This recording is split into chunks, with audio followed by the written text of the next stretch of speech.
नमस्कार मित्रों। आज बात करने जा रहे हैं एक बिल्कुल नए और शानदार बिंदु पर। देखिए मित्रों, इतने दिन हमने बात की थी हिंदी व्याकरण के इर्द-गिर्द, आगे भी करते रहेंगे। लेकिन कुछ विशेष परिस्थितियों के कारण, कुछ विशेष बिंदु के कारण, कुछ विशेष परिस्थितियों के कारण आज एक नई व्यवस्था शुरू करने जा रहे हैं, एक नई कक्षा शुरू करने जा रहे हैं। आज हम बात करेंगे हिंदी काव्य शास्त्र पर।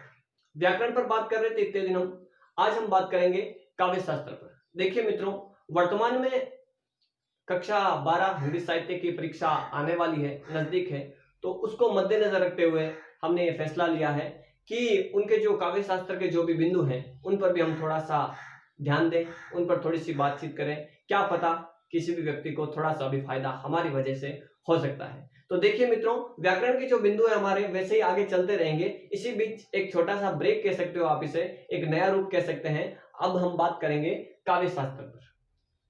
मित्रों, व्याकरण जो होती है वो शुद्धियां, भाषा को कैसे बोलें, कैसे सुने, कैसे लिखें, ये हमें समझाएगी। और काव्य शास्त्र क्या करेगा मित्रों, वो हमें काव्य को कैसे समझे, काव्य को कैसे लिखें, एक साहित्य का जो एक अपार भंडार है उसको कैसे ग्रहण करें, ये हमें सिखाएगा। तो जब आप साहित्य पढ़ने के लिए जाएंगे तो वहां पे आपको व्याकरण से ज्यादा काव्य शास्त्र की जरूरत पड़ेगी, उस ग्रंथ की जरूरत पड़ेगी। तो उस ग्रंथ के जो बिंदु हैं आज हम उन्हीं पर बात करने वाले हैं। देखिए मित्रों, सबसे पहले जो सबसे महत्वपूर्ण है उस पर हम बात करने वाले हैं, वो है हमारा आज छंद। क्या है मित्रों? छंद। देखिए, बहुत सारा इसके पीछे वजूद है, शास्त्र का एक व्यू भी है, एक रहस्य है, राज है। हम सुनते हैं, अच्छा लगता है हमें और आसानी से समझ में भी आता हमें कि छंद क्या, हाँ छंद ये, छंद ये, छंद ये। लेकिन मूल रूप से छंद क्या होता है, इस अवधारणा को समझने होगा। हम छंद को हम कैसे पहचाने, छंद से संबंधित परीक्षाओं में कैसे प्रश्न पूछे जाते हैं। विशेष रूप से देखिए मित्रों, कक्षा 12 में, 11 में तो पूछे ही जाते हैं। इसके अलावा आप जब सेकंड ग्रेड और फर्स्ट ग्रेड हिंदी का पेपर देने जाएंगे उस समय आपके लिए बहुत ही महत्वपूर्ण रूप से भूमिका अदा करेंगे छंद। आज उसी पर बात कर रहे हैं हम। ये जरूरी नहीं है कि जो कक्षा 12 में आए उसको आप सेकंड ग्रेड में नहीं पढ़ सकते। बिंदु एक ही है, तरीका एक ही है, चीजें वही है, बस हमें समझना है। तो हम दोनों साथ में समझ सकते हैं, उसमें कोई समस्या वाली बात नहीं है। देखिए मित्रों, आज हम बात करेंगे छंद के ऊपर।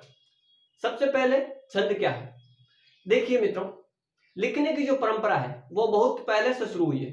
मनुष्य ने बोलना शुरू किया, फिर लिखना शुरू किया। तो लिखने के लिए उसने अपने नए नए तरीके अपनाए। फिर उसने क्या किया, कुछ निश्चित मात्राओं का ख्याल कर लिया, कुछ निश्चित वर्णों का ख्याल कर लिया, रुकने का, लय का, ऐसा कुछ ख्याल कर लिया। तो उनसे एक बनी हुई जो रचना थी, एक काव्य था, उसको हमने क्या नाम दे दिया? उसको नाम दे दिया हमने छंद। तो मित्रों, छंद की परिभाषा क्या कह सकते हैं हम? देखिए मित्रों, लिखता हूं मैं यहां पे। छंद की परिभाषा क्या हो सकती है हमारे? देखिए, मात्राओं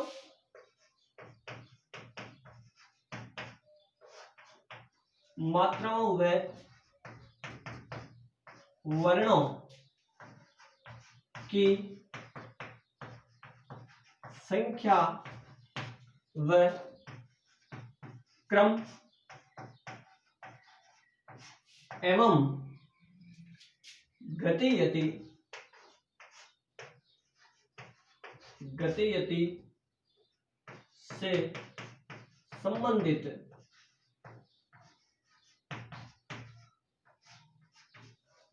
से संबंधित विशिष्ट नियमों से नियोजित रचना छंद कहलाती है।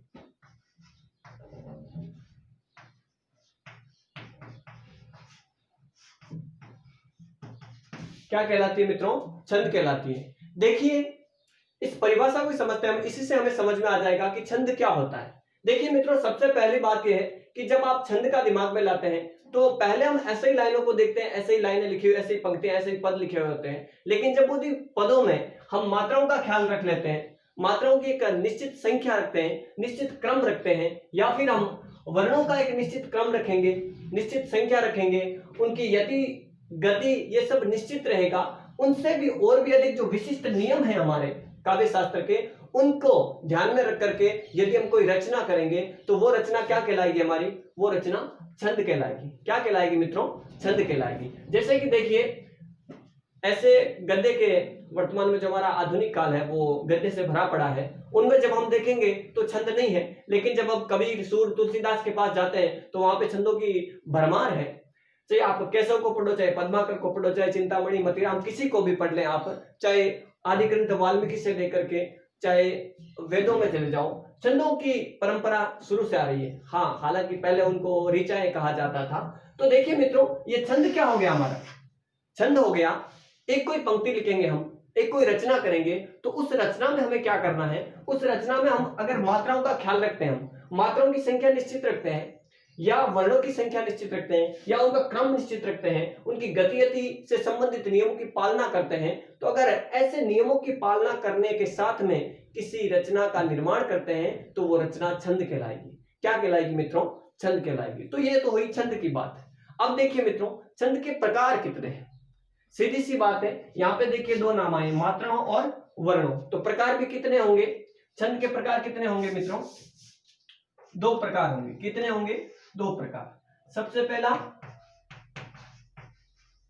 मात्रिक छंद और दूसरा होगा हमारा वर्णिक छंद।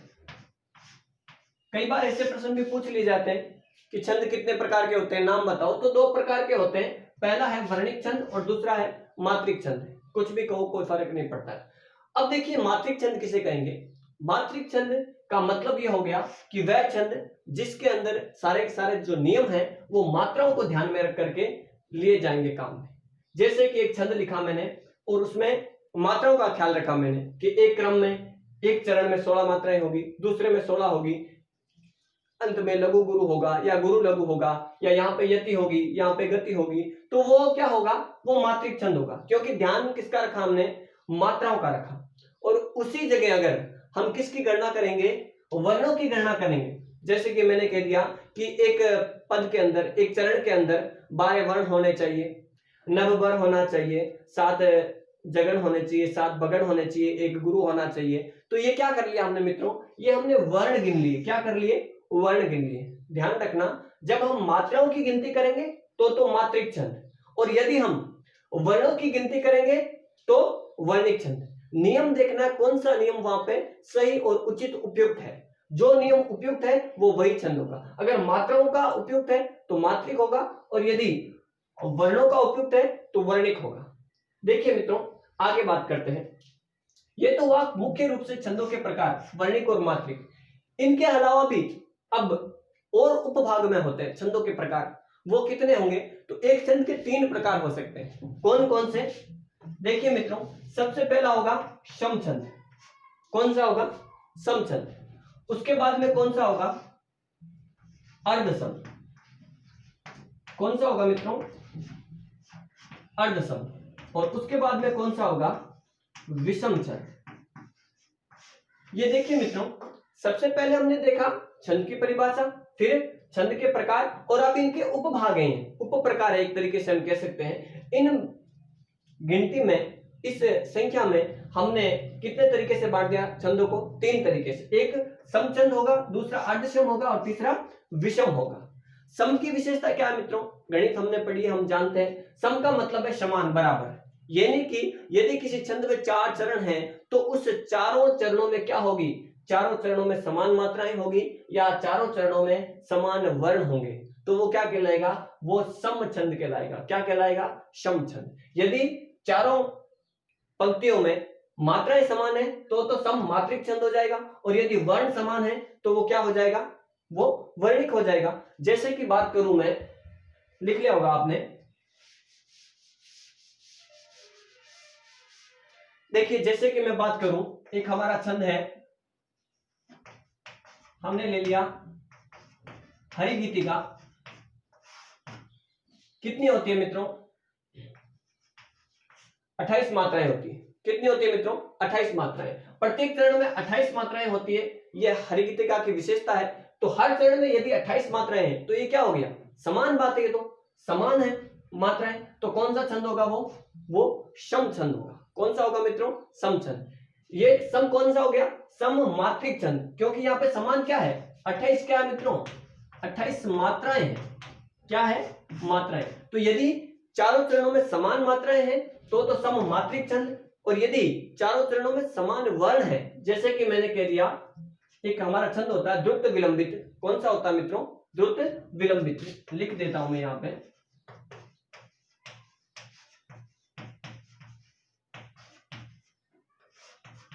द्रुत विलंबित, इसमें क्या होता है मित्रों? 12 वर्ण होते हैं। कितने होते हैं? 12 वर्ण होते हैं। प्रत्येक चरण में 12 वर्ण होंगे, और इसकी विशेषता क्या है? गण क्या होंगे इसमें? नभ भर। क्या होगा मित्रों? नभ भर। ये 4 गण होंगे इसमें, 1 2 3 4 गणों की बात हम आगे करेंगे, क्या होगा गण, इस पे भी हम बात करेंगे। तो ये क्या हो गया? इसमें प्रत्येक चरण में 12 मात्राएं रहेगी।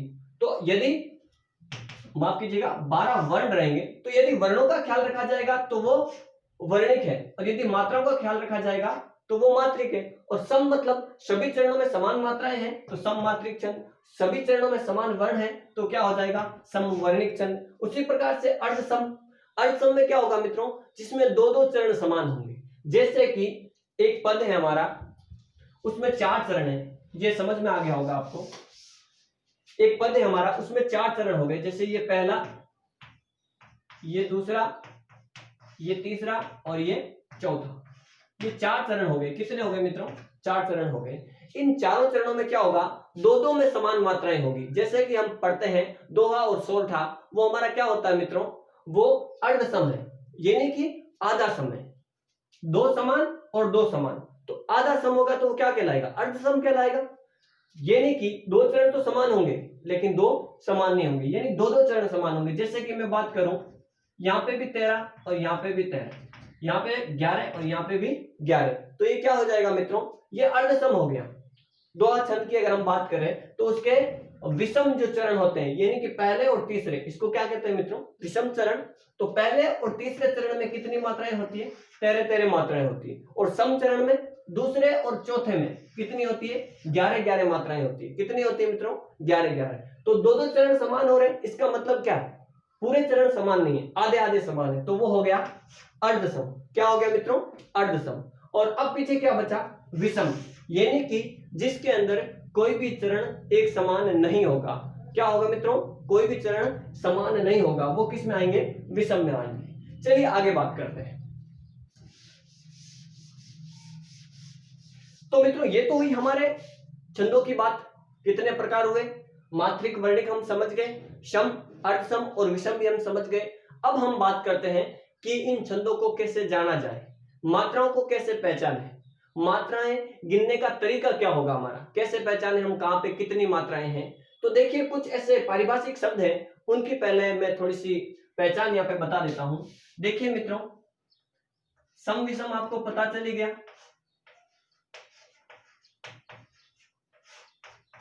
उसके बाद देखिए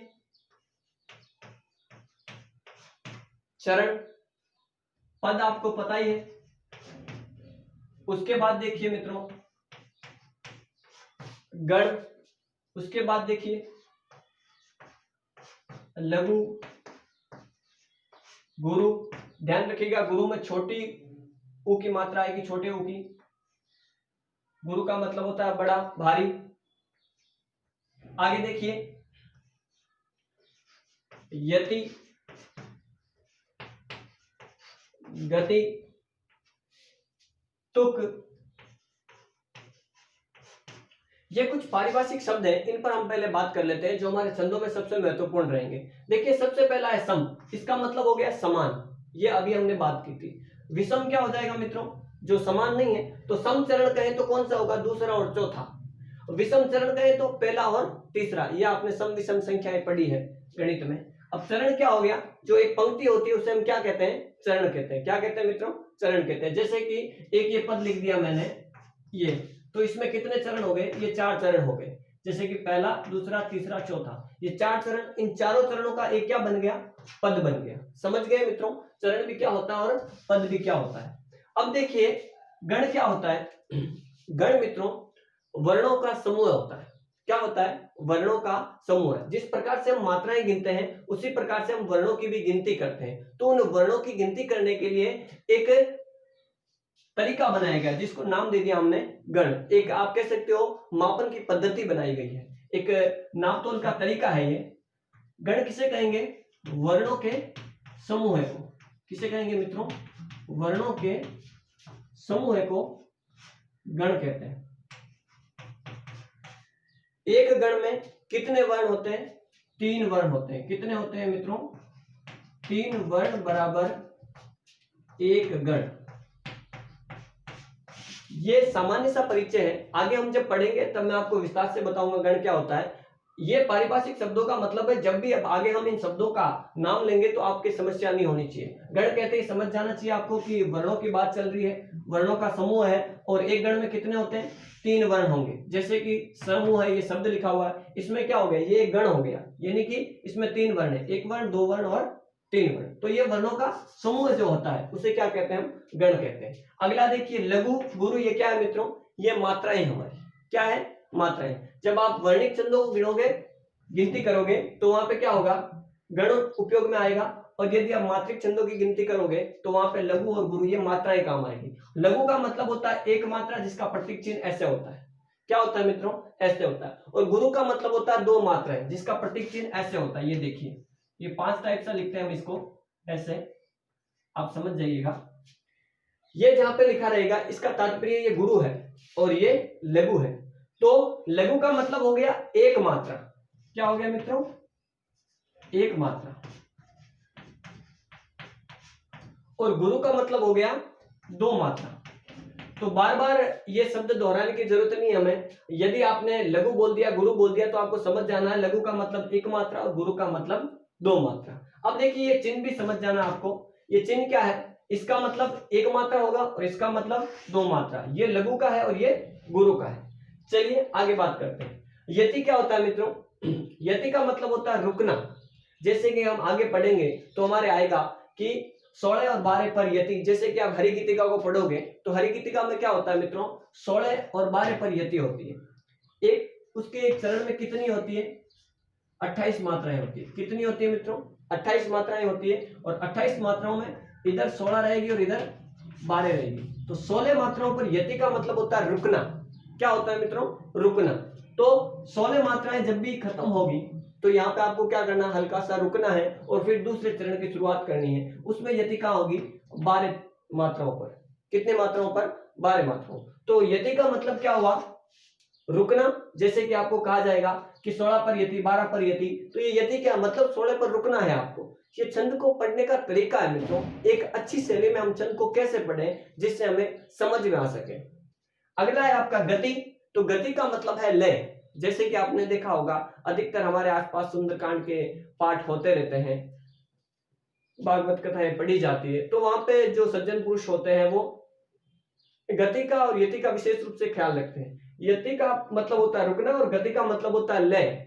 जो एक पढ़ने की छंद विशेष की लय होती है उसे बोलते हैं गति। अगला देखिए मित्रों, तुक। तुक का मतलब होता है कोई भी पद है तो उस पद के जो अंतिम वर्ण है उनका एक जैसा होना। क्या होता है मित्रों? एक जैसा होना। जैसे कि देखिए मैंने लिखा आली, लाली। अब ये कोई पद था, इसके अंत में आया आली शब्द, और ये दूसरा पद था, इसके चरण में क्या आया? अंत में लाली शब्द आया। तो देखिए मित्रों, तुक किसे कहते हैं? जब अंत के स्वर की मात्राएं एक जैसी होती हो या अंत का वर्ण एक जैसा होता है तो उसे कहते हैं तुक। क्या कहते हैं मित्रों? तुक। तो यदि लिखा रहेगा कि तुकांत रचना है तो इसका मतलब है कि इसमें पीछे तुक मिलेगा। क्या है? यदि लिखा रहेगा कि ये रचना तुकांत है, ये छंद तुकांत है, तो क्या होगा? इसका मतलब है अंत में तुक मिलना जरूरी है। तुक का मतलब है पीछे के जो वर्ण है या स्वर की मात्राएं हैं वो मिलनी जरूरी है। जैसे कि देखिए यहाँ पे भी ई आया है, यहाँ पे भी ई आया है, यहाँ पे भी ले आया है, यहाँ पे भी ले आया है, यहाँ पे भी आ की मात्रा, यहाँ पे भी आ की मात्रा। तो ये क्या हो गया? ये तुकांत छंद हो गया। कौन सा हो गया मित्रों? तुकांत छंद। अब यदि लिखा रहता है अतुकांत तो इसका मतलब यह है कि यहाँ पे पीछे मात्राएं मिलाने का कोई विशेष नियम नहीं है, जरूरी नहीं है। तो वो हो जाएगा अतुकांत। चलिए मित्रों, तो ये कुछ शब्द थे जो बार बार हमारे छंद पढ़ने में काम आएंगे, तो आपको ये विशेष रूप से ख्याल रखना है। अब आगे बात करते हैं। अब देखिए मित्रों, बात करते हैं कि मात्राओं की गिनती कैसे करें, किस प्रकार से मात्राओं की गिनती होनी चाहिए। तो यदि आप मात्रिक छंद पढ़ेंगे तो उनमें आपको मात्राओं की गिनती करनी पड़ेगी। जैसे कि मैंने एक छंद लिख दिया, इस छंद में मैंने कहा कि आप मात्राओं की गिनती कीजिए, तो आप कैसे करेंगे? इसके लिए हमें नियम पता होना चाहिए कि कहां पे लघु होगा, कहां पे गुरु होगा। अब मैंने आपको बार बार बता दिया है कि लघु और गुरु क्या होता है, मात्राएं गिनने का तरीका है। लघु का मतलब एक मात्रा और गुरु का मतलब है दो मात्रा, तो मैं बार बार नहीं बोलूंगा। देखिए, सबसे पहला नियम मात्राएं गिनने का। मित्रों, मात्राएं किसकी होती है? वर्णों की। वर्णों के साथ में जुड़ती है। कौन से वर्ण की? स्वर की या व्यंजन की? तो मात्राएं होती है स्वर की, जो व्यंजन के साथ में जुड़ करके रचनाओं में प्रयोग में आती है या भाषा में प्रयोग में आती है। तो देखिए, हमारे स्वर लिख लेते हैं हम। ये आपने छोटी कक्षाओं में पढ़े होंगे, एक बार फिर पढ़ लीजिए आप।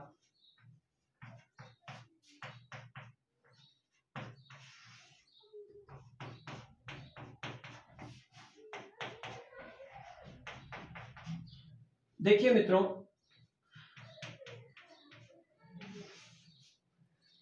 दो पर गोले किए हैं मैंने, समझिएगा बात को। हमारे हिंदी में स्वर जो है वो है 11। कितने हैं मित्रों? 11 स्वर है हिंदी के अंदर। अब री स्वर को अशुद्ध माना जाता है। ये पाली भाषा के अंदर ही अशुद्ध हो चुका था आज से 2500 वर्ष पूर्व, और अब तक हम इसे जबरदस्ती घसीट रहे हैं। ये री जो है, अब हम इसको ऐसे पढ़ते हैं। देखिए, आप उच्चारण करके देख लीजिए। ऋषि, वो जैसे रे पढ़ते हैं और ई पढ़ते हैं वैसे ही पढ़ रहे हैं हम, सामान्य सा उच्चारण है। जो एक री विशेष रूप से यहाँ से जो बोला जाता था वो हम नहीं बोल रहे हैं, इस कारण से ये अशुद्ध उच्चारण हो गया है और ये अब स्वर नहीं रह गया है। देखिए, नया स्वर जो अंग्रेजी से हमने ग्रहित किया है, जिसे ग्रहित स्वर भी बोलते हैं हम, वो हमारा औ है, जो आ और ओ के बीच से बोला जाता है, औ। तो ये हमारा क्या हो गया? हिंदी का नया स्वर हो गया। तो हालांकि हम छंदों के अंदर जो गिनती करेंगे मात्राओं की, उनके अनुसार हम री को भी साथ में लेंगे। देखिए एक बार, तो इसको भी आप ध्यान में रखिएगा। इधर लिख लेता हूं मैं इसको।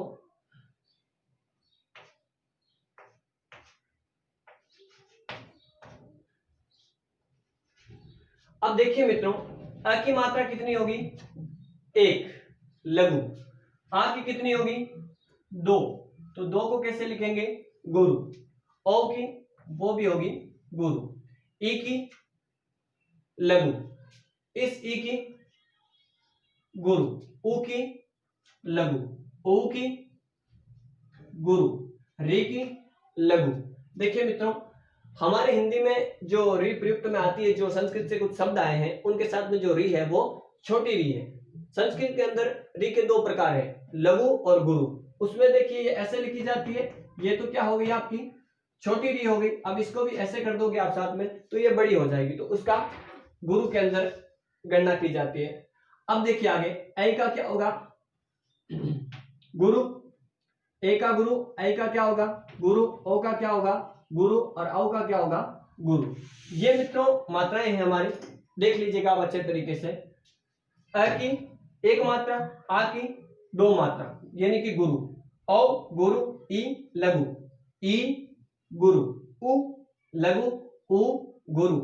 री लघु। ए गुरु। ऐ गुरु। ओ गुरु और औ गुरु।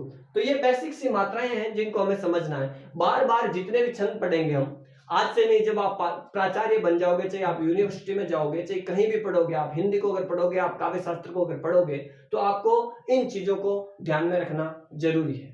और विशेष रूप से यदि आप छंद पढ़ोगे तो इन बातों को ध्यान में रखना जरूरी है। तो ये बेसिक से सामान्य रूप से हमारी मात्राएं हो गई है। अब देखिए, कुछ विशिष्ट नियम जो हमारे दिए हुए हैं मात्राओं के, पूर्व आचार्य ने दिए हैं, उनको हम समझते हैं कि कौन कौन से नियम ध्यान में रखने हैं। तो ये तो हुई सामान्य सी जानकारी मात्राओं की। अब देखिए अगर कैसे कैसे मात्राएं जुड़ेगी, गिनती कैसे होगी मात्राओं की। तो देखिए मित्रों, दूसरा नियम आपको बता दूं मैं कि यदि इनके साथ में चंद्र बिंदु लगी होगी, क्या लगी होगी मित्रों? चंद्र बिंदु, जिसे हम क्या कहते हैं? अनुनासिक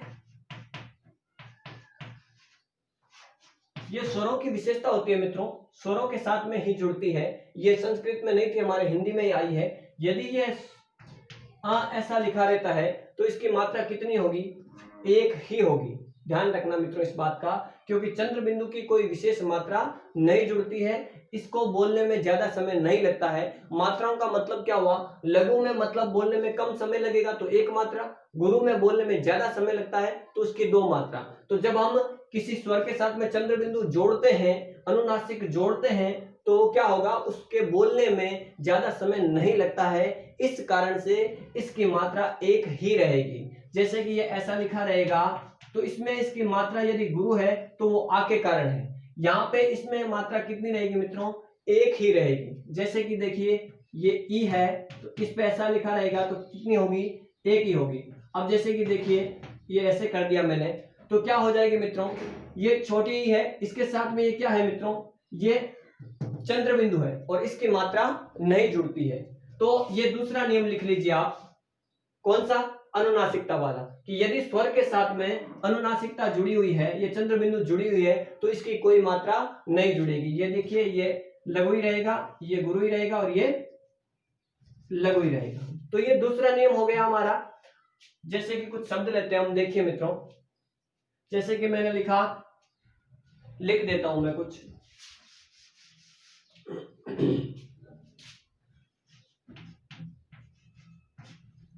ये लिख दिया जैसे कि हमने अंक, जैसे कि लिख दिया आंख।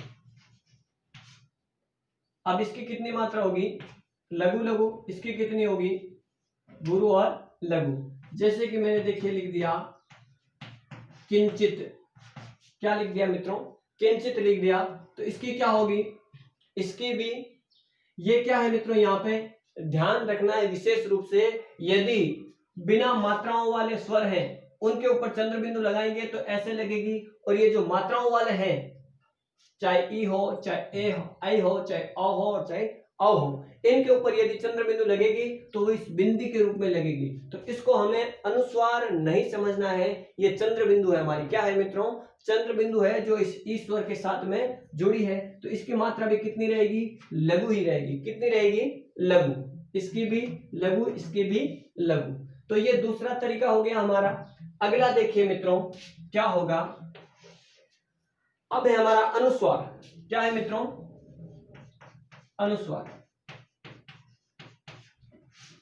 यदि किसी भी वर्ण के साथ में अनुस्वार जुड़ता है तो उस वर्ण की मात्रा जो है वो लघु न रह करके दीर्घ हो जाएगी, गुरु हो जाएगी, यानी कि उसको बोलने में समय ज्यादा लगता है, तो वहां पे मात्राएं कितनी मानी जाएगी, दो मात्राएं मानी जाएगी। जैसे कि देखिए, हालांकि ये इसका तरीका तो यह है लिखने का, अंक ऐसे लिखा जाता है, ये मैंने आपको उदाहरण के लिए समझा दिया, अंक। अब इसकी मात्रा कितनी होगी, देखिए यहाँ पे ये क्या है मित्रों, हालांकि ये अनुस्वार नहीं है, ये पंचमाक्षर है। क्या है मित्रों, पंचमाक्षर। लेकिन जहां कहीं भी अनुस्वार आएगा वहां पे क्या होगा, गुरु की मात्रा होगी।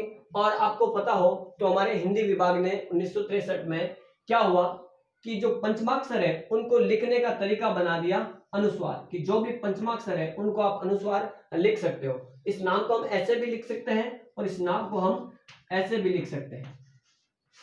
ये देखिए मित्रों, ऐसे भी लिख सकते हैं इसको।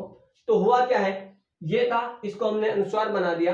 तो अनुस्वार, मूल रूप से अनुस्वार कौन सा होता है मित्रों, ध्यान रखिएगा, ये जो पंचम वर्ण वाले हैं इन वर्गों को छोड़ करके, क, च, ट, त, प, इन वर्गों को छोड़ के बाद में जो 8 वर्ण बचते हैं हमारे, कौन कौन से, य, र, ल, व, श, श, श और ह, इन वर्णों से पहले यदि कोई बिंदी आती है तो वो निश्चित तौर पर कौन सी होगी, अनुस्वार होगी। कौन सी होगी मित्रों, अनुस्वार। और यदि इनके अलावा कोई भी दूसरा वर्ण आता है, उस वर्ण से पहले बिंदी आती है, तो वो पंचमाक्षर होगा। कौन सा होगा मित्रों, पंचमाक्षर होगा। तो ये अनुस्वार की है। जैसे कि मैंने देखिए यहाँ पे लिख दिया संयम। क्या लिख दिया मित्रों, मैंने लिख दिया संयम। जैसे कि मैंने लिख दिया संचय। अब देखिए मित्रों, यहां पे तो अनुस्वार है। क्या है मित्रों, यहां पे तो अनुस्वार है। क्यों, क्योंकि यहां पे क्या आया है, अनुस्वार के बाद में क्या है, इस बिंदी के बाद में ये आया है। तो ये से पहले जो बिंदी आएगी वो क्या होगी, अनुस्वार होगी। और इन क च ट त प इनमें से कोई भी पंचमाक्षर में से कोई भी अगर वर्ण आ गया और इनसे पहले यदि बिंदी आ रही है तो वो उन्हीं के आगे वाला पांचवा रूप होगा। जैसे कि इस चे का पांचवा रूप क्या होगा, देखिए क्या लिखेंगे हम इसको, हम यही लिखेंगे इसको संचय, क्योंकि क्या होगा च छ ज ज और ये होगा तो ये लिखा जाएगा यहाँ पे। जैसे कि आपने लिख दिया संग, क्या लिख दिया मित्रों, संग लिख दिया, तो इस संग में जो ये बिंदी है वो अनुस्वार नहीं है, ये पंचमाक्षर है। और इसको हम कैसे लिखेंगे, इसको हम ऐसे लिखेंगे, कैसे लिखेंगे मित्रों, ऐसे लिखेंगे। तो ये क्या हो गया मित्रों, ध्यान रखने की बात है कि इनसे पहले यदि कोई बिंदी आती है तो वो अनुस्वार होती है और अनुस्वार की मात्रा कितनी होगी, गुरु होगी। तो यहाँ पे संयम की यदि हम मात्रा जोड़े तो कितनी होगी, ये देखिए गुरु लघु लघु। अब अगर मान लो ये तो अनुस्वार है, अनुस्वार के अलावा यदि ये पंचमाक्षर वाला अनुस्वार है तो इसका क्या करना है, इसकी मात्राएं कितनी होगी, इसकी भी मात्रा 2 ही होगी। देखिए मित्रों क्या होगा, ये गुरु हो जाएगा और ये लघु और ये लघु। इसका भी अगला नियम बताऊंगा मैं आपको। ये तीसरा नियम था अनुस्वार का। कहने का तात्पर्य है कि अनुस्वार जहां कहीं भी आएगा वहां पे क्या हो जाएगा मित्रों, वहां पे मात्रा गुरु हो जाएगी। अगला चौथा नियम देखिए आप, यदि कोई भी शब्द हम लिख रहे हैं और उस शब्द के प्रारंभ में कोई भी वर्ण आधा आता है, यानी कि बिना स्वर के आता है, तो उसकी मात्रा नहीं जुड़ेगी। जैसे कि मैंने एक नाम लिख दिया प्राय, या फिर मैंने लिख दिया प्रवीण, या फिर मैंने लिख दिया क्रम, या जैसे कि मैंने लिख दिया द्वारा। देखिए मित्रों शब्द में जो सर्वप्रथम प्रारंभ में जो वर्ण आया है वो स्वर रहित है। इस प्राय को देखिए कैसे लिखेंगे हम, इसमें प आधा है मित्रों और र क्या है, र है पूरा, यानी कि ये जो आ की मात्रा है वो प के साथ में नहीं जुड़ी है, वो किसके साथ में जुड़ी है, रे के साथ में। तो ये ऐसा लिखा जाएगा। इस प्रवीण में भी क्या होगा मित्रों, प आधा है और र पूरा है और ये ऐसे लिखा जाएगा। क्रम में भी क्या होगा मित्रों, क आधा है और र पूरा है और ये ऐसे लिखा जाएगा। और द तो हलंत है ही। देखिए मित्रों रे के लिखने का भी क्रम है, तरीका है। ये रे क्या होगा, जब भी इस रे से पहले कोई आधा वर्ण है और रे पूरा है तो ये रे नीचे चला जाएगा। क्या होगा मित्रों, जब भी इस रे से पहले कोई आधा वर्ण है और ये रे पूरा है तो ये रे नीचे चला जाएगा, इस तरीके से। और यदि इधर कोई स्वर वाला है, इधर भी कोई स्वर वाला है और बीच में रे यदि आधा है तो रे ऊपर चला जाएगा। जैसे कि देखिए क्रम लिखते हैं, इसमें तो क्या हो गया, रे पूरा है, प्रारंभ का जो वर्ण था वो आधा था तो रे नीचे आ गया। और यदि इधर वाला भी पूरा और इधर वाला भी पूरा, यानी कि स्वर युक्त होगा, बीच में जो रे है वो यदि स्वर रहित है, बिना स्वर का है, तो वो आधा रे ऊपर चला जाएगा। जैसे कि देखिए मैंने लिखा कर्ण। अब इसमें क्या है मित्रों, क भी स्वर युक्त है, ण भी स्वर युक्त है, ये जो र है वो बिना स्वर है। तो इसको कैसे लिखेंगे हम, इसको ऐसे लिखेंगे। तो देखिए मित्रों क्या हुआ, जब भी चौथा नियम क्या कहता है, जब भी कोई भी शब्द शुरू हो रहा है और उसके प्रारंभ में यदि आधा वर्ण आ रहा है तो उसकी कोई भी मात्रा नहीं जुड़ेगी। तो इसकी देखिए मात्रा कैसे होगी मित्रों, ये यदि यहाँ पे आ है तो इसकी गुरु मात्रा है और इसको हम कैसे कर देंगे, ये गुरु और ये लघु। अब यदि ये प्रवीण नाम लिखा हुआ है, इसमें ये रे क्या है, अ है, तो ए की मात्रा क्या होती है, लघु, तो इसकी मात्रा क्या होगी, लघु ही होगी। इस प की वजह से कोई फर्क नहीं पड़ने वाला है, तो ये लघु, ये क्या हो जाएगी, गुरु और ये लघु। उसी प्रकार से क्रम में देखिए क आधा है, ये रे पूरा है तो रे की एक और म की एक, ये भी लघु लघु। द्वारा में क्या होगा मित्रों, देखिए द आगे आया हुआ है तो इसकी कोई मात्रा नहीं जुड़ेगी, वा क्या है, गुरु, और ये भी हमारा गुरु, तो इसमें भी क्या होगा, 2 मात्राएं होगी, ये भी गुरु और ये भी गुरु।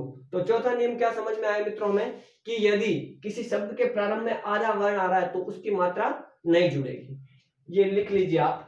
अगला देखिए पांचवा नियम देखते हैं हम।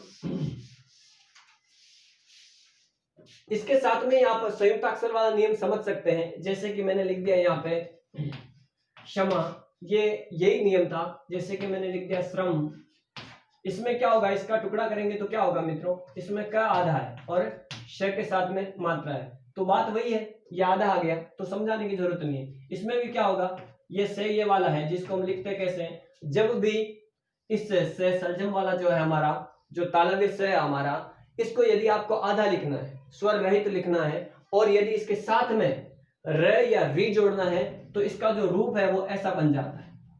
जैसे कि आपको लिखना श्रम, तो ये देखिए ये से ऐसा था, ये से और ये र, तो इसको हमने कैसे लिखा, ये से जब भी इसके साथ में, इस से के साथ में यदि आपको र या री जोड़ना है तो ये से ऐसा बन जाता है। अब इसके साथ में रे लगाना है तो ये रे लग गया, क्योंकि रे पूरा है तो नीचे आएगा, और यदि री लगाना है तो ये देखिए ये श्रृंगार जैसे कि आपने लिखा, ये शब्द शुद्ध है। अब यदि आप इस श्रृंगार को ऐसे लिखते हो तो ये गलत हो जाएगा आपका, क्योंकि इसके साथ में देखिए रे भी जोड़ दिया और री भी जोड़ दिया, दोनों नहीं जुड़ रहे हैं, दो स्वर साथ में नहीं जुड़ेंगे, तो श्रृंगार ये सही है आपका।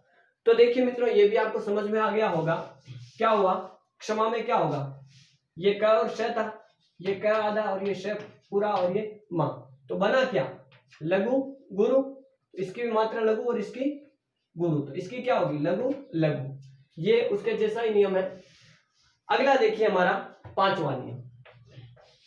पांचवा नियम क्या कहता है मित्रों, पांचवा नियम यह कहता है कि यदि किसी शब्द के बीच में आधा वर्ण आ जाए, यदि किसी शब्द के बीच में आधा वर्ण आ जाए तो उसकी मात्रा हमेशा आगे वाले वर्ण में जुड़ेगी। किस में जुड़ेगी मित्रों, आगे वाले वर्ण में। जैसे कि मैंने यहाँ पे लिख दिया कर्ण, या फिर मैंने लिख दिया अंधा, तो इसकी मात्रा जो है, ये देखिए यहाँ पे ये र आधा है, मैंने अभी अभी बताया था आपको, इसकी मात्रा किस में जुड़ेगी, आगे वाले वर्ण में जुड़ेगी। किस में जुड़ेगी मित्रों, आगे वाले वर्ण में। ये देखिए यहाँ पे ये न है, इसकी मात्रा भी किस में जुड़ेगी, आगे वाले में। तो ध्यान रखिएगा, इसमें ये क तो क्या हो जाएगा, गुरु हो जाएगा, और ये लघु ही रह जाएगा। इसमें भी क्या होगा, ये अ तो हो जाएगा गुरु, और ये गुरु है। अब ध्यान क्या रखना है कि ये अ लघु था, गुरु कैसे हुआ, इस ने की वजह से। इस ने की जो मात्रा है वो इसमें चली गई और इसका दीर्घीकरण हो गया, बोलने में समय ज्यादा लग गया, इस कारण से ये भी क्या बन गया, हमारा गुरु बन गया। क्या बन गया मित्रों, गुरु। जैसे कि देखिए, अब मैं वापस बात बताता हूं आपको अनुस्वार वाली। जैसे कि मैंने एक नाम लिखा कंचन, क्या लिखा मित्रों, कंचन लिखा, तो कंचन में क्या हुआ, इस कंचन में ये अनुस्वार नहीं है, ये क्या है, ये आधा वर्ण है, ये ऐसे है। तो मैंने आपको क्या बताया कि इस आधे वर्ण की मात्रा किसमें जुड़ेगी, इसमें जुड़ेगी। इसको लिखने का तरीका क्या हो गया, ये हो गया। तो चाहे इसको ऐसे लिखो चाहे ऐसे लिखो, मात्रा क्या हो जाएगी, ये आधा वर्ण है, इसकी मात्रा इसमें चली जाएगी, तो ये बन जाएगा गुरु, ये लघु और ये लघु। अब इसको यदि आप ऐसे नहीं लिख करके, वर्तमान का जो मानक रूप है वो कंचन ऐसे लिखा जाता है, तो इसकी मात्रा कैसे जोड़ेंगे, ये देखिए गुरु लघु लघु। तो पांचवा नियम आपको समझ में आ गया होगा। यदि किसी भी वर्ण के बीच में, शब्द के बीच में आधा वर्ण आ रहा है तो इसकी मात्रा अगले वाले वर्ण में जुड़ेगी। किस में जुड़ेगी मित्रों, अगले वाले में। जैसे कि यहाँ पे लिख दिया मैंने कंधा, तो क्या होगा, ये नए इसमें चला जाएगा, ये गुरु और ये गुरु। अगला देखिए मित्रों, अब एक विशिष्ट नियम और बताता हूं मैं आपको। जैसे कि देखिए, आपने ये पढ़ा होगा न, म, र और ल, ये चार वर्ण है हमारे, चारों के चारों अल्प प्राण है। हिंदी में आपने जब वर्णों की सुविधा पढ़ी होगी, अगर नहीं पढ़ी है तो हम आगे वाला हमारा जो बिंदु रहेगा वो वर्ण विचारी रहेगा, उसमें मैं आपको बताऊंगा कि घोष अघोष क्या होता है, अल्प प्राण महाप्राण क्या होते हैं। ये हमारे अल्प प्राण है चारों के चारों।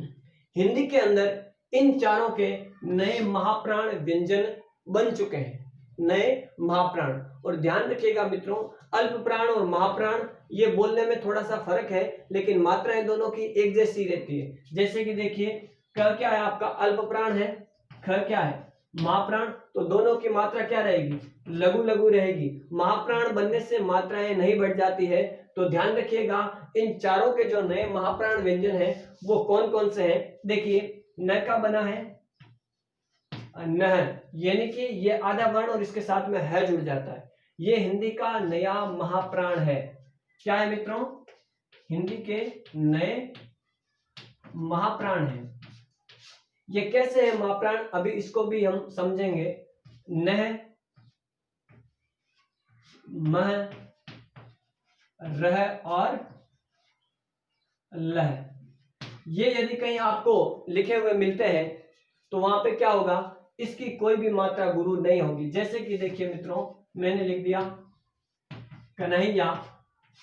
अब इसकी मात्राएं यदि हम जोड़ेंगे तो अभी हमने नियम पढ़ा था क्या कि आधा वर्ण है जो इसमें जुड़ जाता है ये गुरु हो जाता है, लेकिन जहां कहीं भी ये चारों आते हैं, जैसे कि देखिए न आ गया, तो इसकी मात्रा इसमें नहीं जुड़ेगी। क्यों?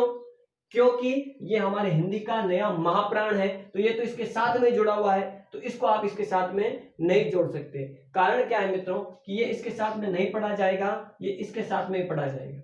एक तो देखिए मैं नाम लिखता हूं कंपन। क्या लिखा मैंने मित्रों? कंपन। इसको देखिए पढ़िए कंपन, अच्छे तरीके से पढ़ रहे हैं हम। इसको देखिए कन है या नहीं पढ़ते हैं, कन है या नहीं पढ़ते हैं, क नैया पढ़ते हैं, क नैया। न इसके साथ में पढ़ा जा रहा है क्योंकि ये क्या है? नए महाप्राण है। जैसे कि मैंने लिखा तुम्हें, तो तुम है नहीं पढ़ते हैं, क्या पढ़ते हैं हम? तू मैं, तुम्हें। तुम है नहीं पढ़ते हैं, तुम है। जैसे कि कंपन पढ़ते हैं, कंपन। क मपन नहीं पढ़ते हैं, क मपन।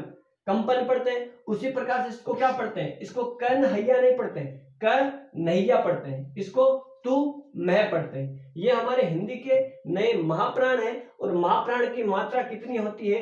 लघु ही होती है। इसीलिए इसको यदि आपको मात्रा लगाने के लिए बोले तो कैसे लगानी है मित्रों? ये लघु ही रहेगा, क्योंकि इसकी मात्रा इसके साथ में जुड़ेगी, और जुड़ेगी नहीं मात्रा तो महाप्राण है ये तो। अब ये यहाँ पे क्या है? ये आई है, तो ये गुरु हो जाएगा। यहाँ पे क्या है?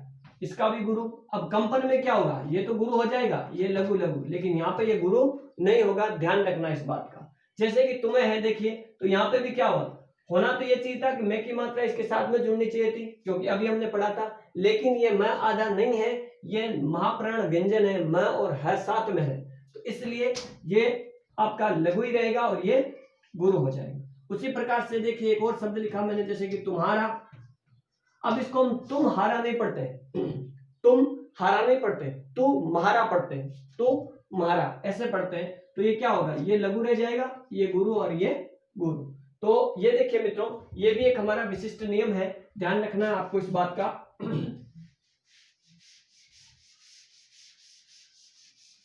चलिए मित्रों, ये कुछ हमारी मात्राओं संबंधी बात थी, किस प्रकार से हम मात्राओं की गिनती करें वो था। इसके बाद में हम अगला जो है वो पढ़ेंगे हम कि वर्णों की गिनती कैसे की जाए, वो हम बात करेंगे अगले वीडियो में। नमस्कार।